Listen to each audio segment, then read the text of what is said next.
subscriber, and his son unfortunately has been experiencing oral fullness, pressure, otalgia, so earache, and also reduced hearing.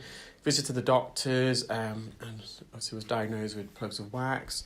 Now there's a family history of also glue ear, so the father was slightly concerned about whether his son had glue ear.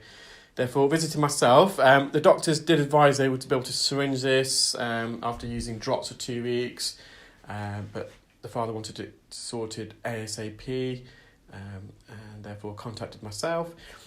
We had to condition the child. Very, very good, very still. I initially used a fine end suction gauge, so it's a bit less noisy, smaller ear canal, but it just wasn't powerful enough to remove that plug of wax and keratin. So I had to use the standard Zollner suction probe, and it came out much easier. I've now attached a fine end suction probe onto the Zollner suction probe, because this residual bit of wax and skin that was on the roof of the ear canal wasn't as adhered, so it didn't need as much suction power. So the eardrum was intact, but it was slightly inflamed, slightly retracted. And this is the patient's right ear. And we notice a lot of keratin there, and the wax is hardening, and that's because of all the reflections. When you've got dead skin keratin and a hard plug of wax, you get a lot of reflection back from the endoscope light. Again, eardrum's visible, it is slightly retracted, slightly inflamed as well. I'm just going to use a fine end suction gauge just to peel off this dead keratin around the edge. So the patient, we did do a pressure test called tympanometry. They do have what we call glue ear or acute otitis media with effusion. It's essentially catarrh fluid behind the eardrum due to a blocked eustachian tube. So there's a tube behind the eardrum called the eustachian tube. The eustachian tube connects to the back of the nose, the nasopharynx region, and the function of the eustachian tube is twofold. It's the pressure equalizer in the ear. We want the air pressure behind the eardrum to be equal to the air pressure in the atmosphere, and it's the eustachian tube that regulates the air pressure.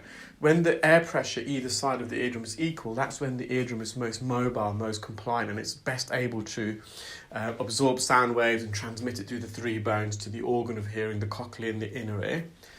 That eustachian tube is typically shut, but during brief moments of yawning, swallowing, eating, it opens and it equalises the air pressure. However, if the eustachian tube gets blocked at the back of the nose, in the nasopharynx, all the air in the middle ear gets sucked in by the neighbouring cells, which means there's a vacuum of air eventually.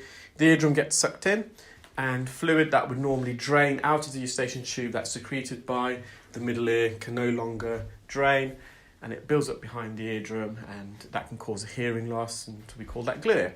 So treatments are, we've recommended some nasal drops for children, they're non-steroid drops, and also the Otovent nasal balloon, which is designed to inflate the eustachian tube and widen it so the ear can equalise the pressure. And we've advised the patient there's no improvement to contact us in 7 days, and we'll send a referral to the GP, who will then need to refer to an ENT for possible grommets and or some other treatment. So they might have to look up the nose if there's any obstruction there. Sometimes children can have adenoids that grow and enlarge, and that